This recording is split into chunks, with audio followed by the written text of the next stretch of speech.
Hello, good morning. आप सभी को जय मसीह की। सच में यह अद्भुत सुबह है जो परमेश्वर ने हमें दी। और आज के डिवोशन में मैं आपसे बात करना चाहूँगा परमेश्वर के उस अध्याय से जो परमेश्वर हमसे बात करना चाहता है।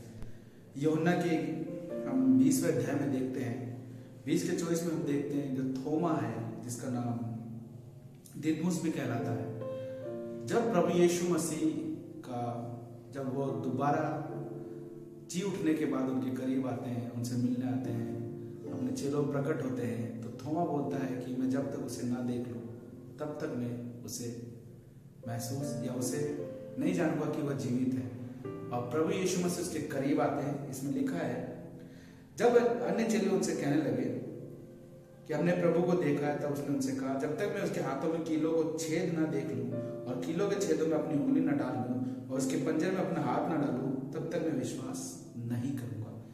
प्रभु यीशु मसीह जानते थे और प्रभु यीशु मसीह आते और थोमा को कहते हैं कि अविश्वासी नहीं, विश्वासी बन। और उसे अपना छेद दिखाते, अपने हाथों का छेद दिखाते। तब थोमा उस पर विश्वास करता और थोमा कहता है, ये सुन थोमा ने उत्तर दिया, हे मेरे प्रभु, हे मेरे परमेश्वर। जो कि लिखा है यूहन्ना के 20वें अध्याय के 28वें वचन में, हे मेरे प्रभु, हे मेरे परमेश्वर। उसे एहसास हो जाता है, वो जान जाता है, उसकी आत्मा उसे गवाही देती है कि सच में यही परमेश्वर है।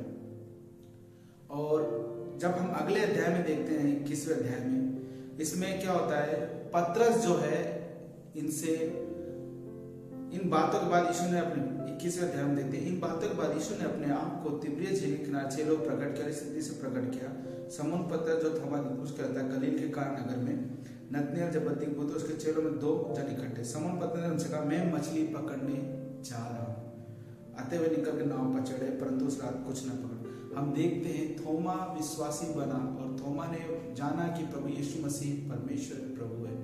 फिर भी जब यीशु मसीह चले जाते हैं उनके करीब से, तो पतरस पुनः मछली पकड़ने चला जाता है। और मछली पकड़ने जब वह जाता है तो साथ में उसके थोमा भी जाता है, अन्य चेले भी जाते हैं। सच में जब तक हम परमेश्वर के अधीन में रहते हैं, परमेश्वर की अधीनता में रहते हैं, तो हम उसके अनुग्रह और प्रेम को समझते हैं। और हमारी पवित्र आत्मा हमें गवाही देता है कि सच में प्रभु यीशु मसीह ही परमेश्वर है। परंतु ये लोग अधीनता से बाहर गए और भूल गए कि सच में प्रभु यीशु मसीह ने अभी कुछ क्षण पहले ही हमें दर्शन दिया था। और ये भूल गए और अधीनता से बाहर होकर अपने पुराने मनुष्यत्व में जाने लगे। हमारे पासवान हमें सिखाते हैं कि जब तक हम अधीनता में बने रहते हैं, तब तक हमारा मनुष्यत्व नया होता जाता है, नया बनता जाता है।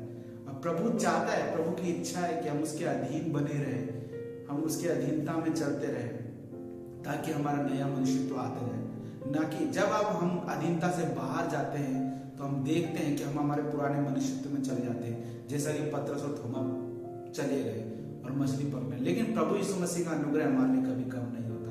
वो हर समय हमें बुलाता है और समय हमें चाहता है कि हम उसकी अधीनता में बने रहें। और प्रभु यीशु मसीह फिर से उनके पास आते हैं और फिर से उस झील पे उन्हें दिखते हैं और उनके साथ भोजन करते हैं। उसके बाद हम देखते हैं कि सच में पश्चाताप का जीवन बहुत ही जरूरी है।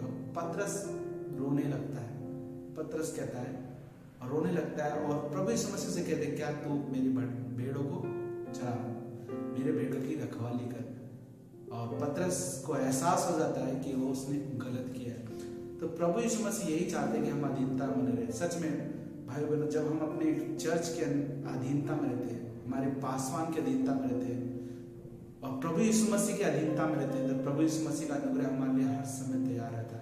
और प्रभु यीशु मसीह चाहता है कि हम उसकी अधीनता से कहीं बाहर ना जाए। हम उसकी अधीनता में जब तक हम बने रहेंगे, सच में यह अद्भुत बात है, हम निखरते जाएंगे, हम चमकते जाएंगे। जिस तरह से हम देखते हैं बाद में पतरस ने अद्भुत कार्य किया। हम आगे पढ़ते हैं अगले अध्याय में, जब जाते हैं रोमियो के अध्याय में, तो हम देखते हैं अद्भुत कार्य किए और परमेश्वर ने उन्हें इस्तेमाल किया और उन्होंने चंगाई दी, उन्होंने सुसमाचार का बोल्डनेस के साथ प्रचार किया। प्रभु चाहता है कि हम उसके अधीन में बनकर नए मनुष्यत्व को बढ़ाते जाए और पुराने स्वभाव को छोड़ते हुए, पुराने स्वभाव को छोड़ के हम नए स्वभाव में आए। जैसे कि प्रभु यीशु मसीह ने दर्शन देखा, प्रभु यीशु मसीह उनके साथ थे, फिर भी वो भूल गए और हम देखते हैं वो मछली पकड़ने जाते हैं।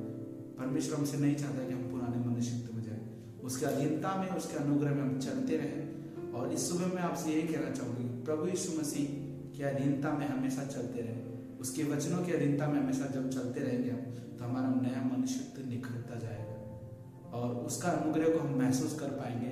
हम देखते हैं कि फिर भी परमेश्वर प्रेम कभी कम नहीं हुआ और उनसे प्रभु यीशु मसीह ने प्रेम अपना कम नहीं किया और प्रभु ने अपना सहायक उन्हें दिया।